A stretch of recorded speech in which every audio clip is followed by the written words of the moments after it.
You showed the world that MIT wants a free Palestine.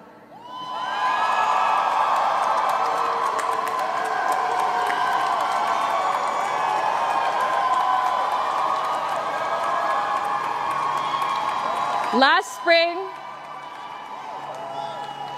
spring, MIT's undergraduate body and graduate student union voted overwhelmingly to cut ties with the genocidal Israeli military. You called for a permanent ceasefire in Gaza.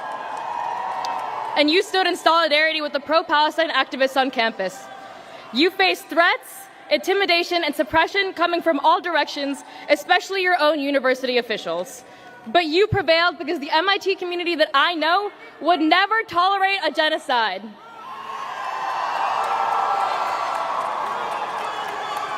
Right now, while we prepare to graduate and move forward with our lives, there are no universities left in Gaza. We are watching Israel try to wipe Palestine off the face of the earth, and it is a shame that MIT is a part of it. The Israeli occupation forces are the only foreign military that MIT has research ties with. This means that Israel's assault on the Palestinian people is not only aided and abetted by our country, but our school. As scientists, engineers, academics, and leaders, we have a commitment to support life, support aid efforts, and call for an arms embargo, and keep demanding now, as alumni, that MIT cuts the ties.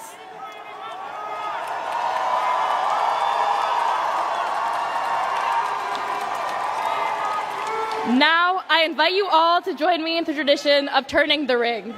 Please raise your brass rat or grad rat bearing hands, and as you lift it off your fingers, notice that the beaver is no longer facing you. It is now facing the world. This is a world that we will be entering with an immeasurable responsibility. We will carry with us the stamp of the MIT name, the same name that is directly complicit in the ongoing genocide of the Palestinian people. And so we carry with us the obligation to do everything we can to stop it. Class of 2025, you are MIT. Pressure is nothing to you.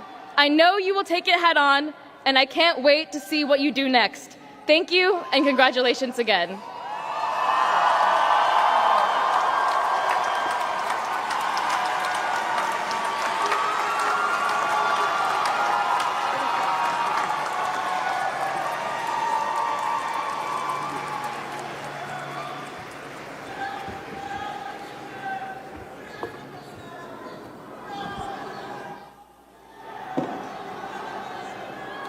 Okay, listen, folks. At MIT, we value freedom of expression, but today's about the graduates, so it's time for me to charge you all. So good afternoon, everyone. Good afternoon, Governor Healy, who I'm so happy to have here.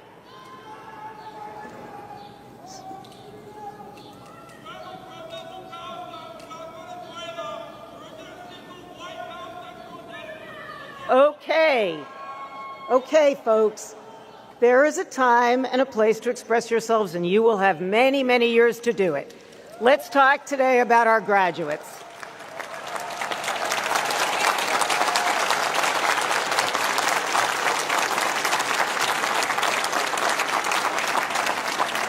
Okay, so I have to give a shout out to the members of the class of 1975 in their incredibly fashionable red jackets. And of course to you, all the members of the class of 2025 and your devoted family and your friends. So at MIT, it is customary for the president to deliver a charge to the graduating class. And I'll start by reflecting briefly on the world we make together here at MIT. Now, as you've seen, at MIT, we allow a lot of room for disagreement, whether the subject is scientific, personal, or political. The friction of disagreement is a very effective way that we sharpen each other's thinking. And if you don't believe me, I urge you all to attend a faculty meeting. But in this disconcerting time, as we prepare to send the class of 2025 out into the world, I want to celebrate three fundamental things that we do agree on: the rock-solid foundation of our shared work and our understanding. First, we believe in the beauty and power of the scientific method. Winston Churchill once observed that no one pretends that democracy is perfect or all-wise. In fact, as he famously acknowledged, democracy is the worst form of government, except for all of the other forms that have ever been tried. And you could say the same with reverence for the scientific method. None of us would argue that it's perfect or all-wise. But the scientific method remains the single most reliable tool humans have ever devised to arrive at the truth about the physical world. It is designed to root out error, protect us against our own biases and assumptions, and provide a systematic way to turn facts we cannot see at first into knowledge we can act on. It is hard to imagine anything more useful than that. Second, we believe in the beauty and power of fundamental scientific discovery.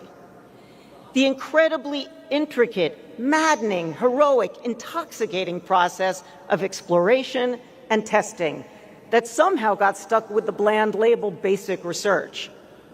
We believe scientific discovery is deeply valuable and inspiring in and of itself, and we know that it's absolutely essential for driving innovation and delivering new tools, technologies, treatments, and cures.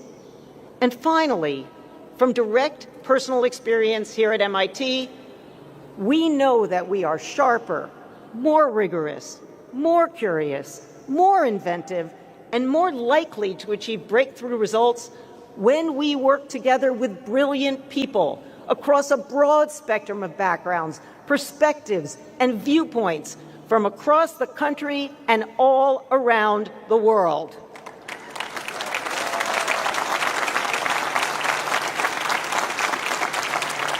You do not find the big ideas in an echo chamber. And I want to say something I have said repeatedly. MIT would not be MIT without our international students.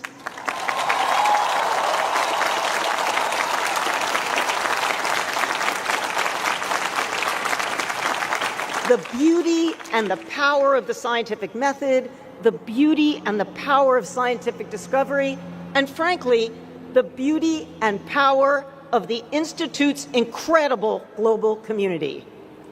For those of us associated with MIT, these three concepts may seem almost too obvious to require explanation, let alone celebration. But we find ourselves in a bewildering time, a time when these concepts have never been more important and have rarely been in such peril. So now I offer my charge to the members of the class of 2025. To today's graduates, I hope and believe that in your time here, you've prepared